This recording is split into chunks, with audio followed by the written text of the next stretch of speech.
Emily Carter learned how to hide her feelings behind a calm face, and no one noticed how restless she had become until even silence started to feel loud. Her life with her husband Daniel looked peaceful from the outside, a neat home in Oregon, shared meals, polite conversations, but inside her chest lived a quiet hunger she could not name. It was not about anger or betrayal, it was about depth, about wanting life and love to feel fuller than the careful routines they followed each day. She woke up feeling unfinished, went to sleep feeling the same, and somewhere between morning coffee and evening lights, she wondered if this was all love was meant to be.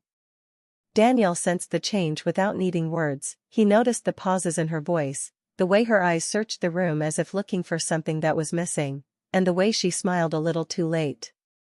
One evening, when the rain fell steadily and the house felt smaller than usual, Daniel broke the quiet with a calm voice that carried more weight than anger ever could. He told her that sometimes people need to face their feelings instead of hiding them, that pretending comfort can slowly erase truth. Emily felt nervous, unsure where his words were leading, but before she could ask, the doorbell rang, sharp and sudden, cutting through the room like a warning. Daniel stood up, his face serious but gentle, and asked her to stay seated, telling her to listen and trust him just this once. Emily's heart raced as the door opened and three strangers stepped inside, their presence unexpected but respectful, their expressions calm, not threatening. Daniel stepped aside, watching quietly, not interrupting, not explaining, and that silence spoke louder than any argument. Emily felt exposed, confused, and strangely awake all at once, as if a door inside her had been unlocked without her permission. She realized this moment was not about fear but about truth, and whatever was about to happen would change the shape of her marriage forever. The three strangers introduced themselves calmly, their voices steady and welcoming, and Emily felt a strange mix of curiosity and caution as she studied their faces. There was Michael, a quiet writer with deep, thoughtful eyes that seemed to see beyond the surface, Sarah, a warm and gentle therapist whose smile made it easier to speak, and James, a retired teacher whose calm presence grounded the room. They didn't come to judge or intervene, they came to listen, to ask questions that reached into the heart of what Emily had been feeling for so long but could never say aloud. Daniel remained near the doorway, silent, giving Emily the space to open herself fully, and in that silence, she realized he was trusting her honesty more than he feared what she might reveal. Michael spoke first, asking when she had last felt truly seen, and Emily felt the question cut straight to the part of her she had hidden from herself. Sarah encouraged her gently, saying that not knowing the answer was okay, that sometimes our deepest feelings hide beneath years of routine and quiet compromise. James reminded her that longing wasn't shameful, that recognizing what you need didn't mean you were ungrateful for what you had. The room felt charged with something Emily hadn't expected: permission to be real, to speak the truth without fear of criticism.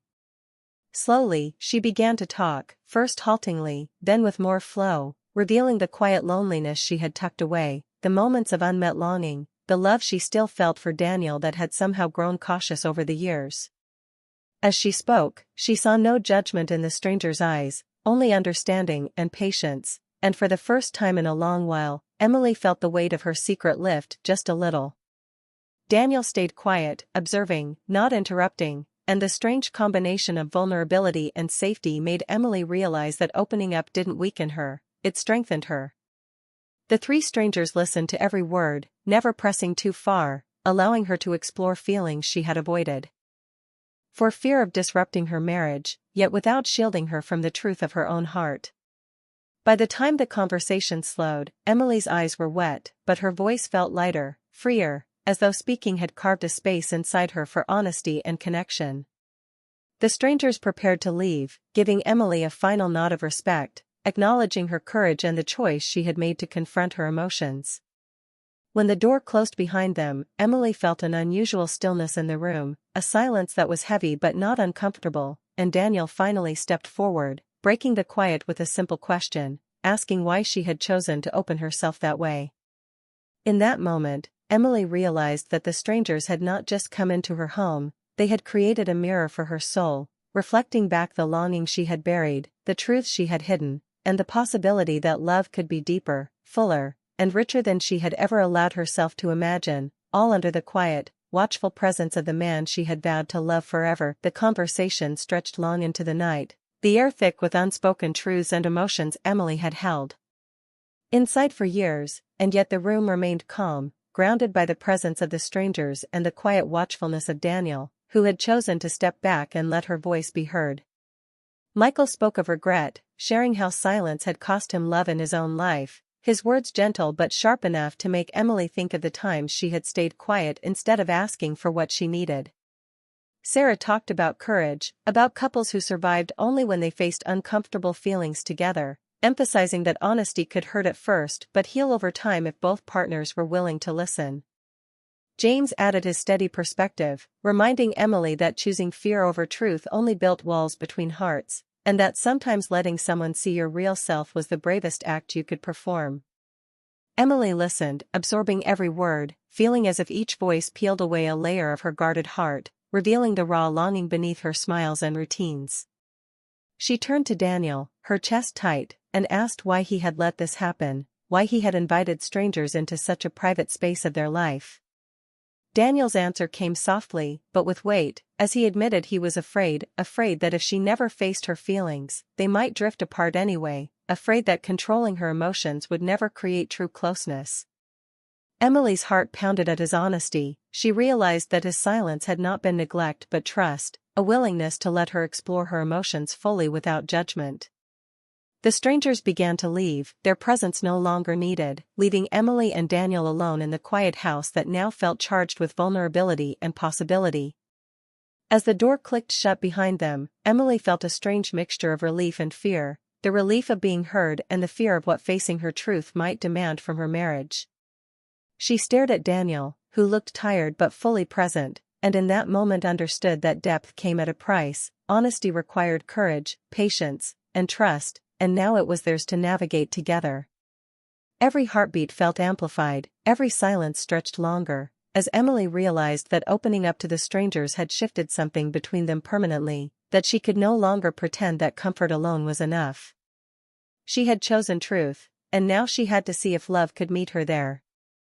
The room seemed smaller yet fuller, every object familiar but touched with a new significance, as if witnessing her vulnerability had changed the space itself.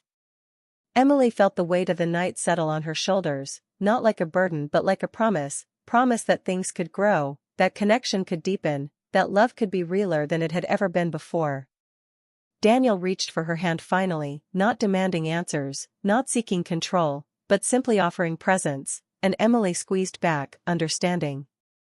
That depth wasn't a place they could arrive at instantly, it was a journey, one that began the moment they chose to stop hiding and start facing their hearts together. And in that quiet, after the strangers had gone, Emily realized that the night had given her something rare, the chance to see herself fully, to see her husband fully, and to glimpse the kind of love that could survive honesty, fear, and longing, a love that required risk but promised more than she had ever dared hope. Morning light filtered through the curtains, soft and hesitant, as Emily sat on the edge of the bed replaying the night over and over in her mind, realizing that wanting something deeper wasn't about escaping her life or punishing Daniel, it was about connection, honesty, and the courage to face feelings that had been ignored for too long. She thought about the strangers, how their questions and calm presence had unlocked emotions she hadn't even admitted to herself, how their words had made her feel seen without judgment, and how Daniel had stayed silent yet supportive, letting her explore her heart without interference. Every memory of the night felt charged, Michael's quiet insights about regret, Sarah's gentle encouragement to embrace vulnerability, James's steady reminders that fear could never build true closeness, and Daniel's trust that she could navigate her feelings honestly. Emily understood now that depth had a price measured not in arguments or tears but in willingness to be open, to risk discomfort, and to embrace the truth of what love really required. She went to the kitchen and found Daniel already there, sitting with a cup of cold coffee, his eyes thoughtful, waiting without pressure. Her voice trembled slightly as she said, "I don't want to lose us," and he met her gaze, tired yet sincere, replying, "Then we face it together. We grow through it, not around it." In that exchange, Emily felt a shift, a quiet but profound understanding that their marriage didn't need perfection, it needed honesty, trust, and the bravery to explore emotional depth together. she realized that love could survive, and even thrive, when both partners allowed themselves to be seen, when silence gave way to dialogue, and when moments of vulnerability were treated not as weakness but as an invitation to grow closer.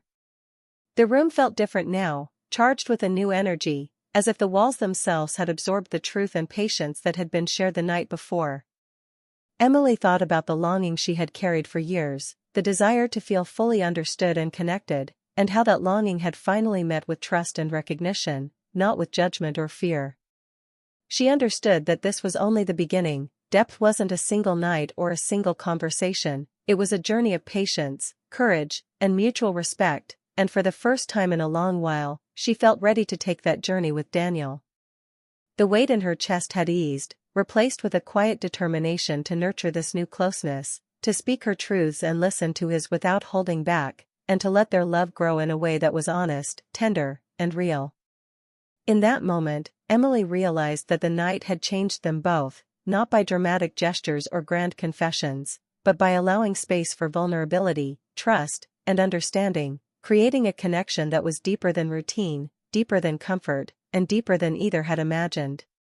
And as Daniel reached for her hand across the table, not asking for promises but simply offering presence, Emily squeezed it back, feeling that love didn't require perfection, only honesty, courage, and the willingness to grow together, step by step, through whatever challenges lay ahead, and in that quiet morning light, she knew their bond had entered a new chapter, one defined not by fear or routine, but by depth, patience, and shared understanding, the kind of love that could survive anything. Because it had faced itself fully and without compromise.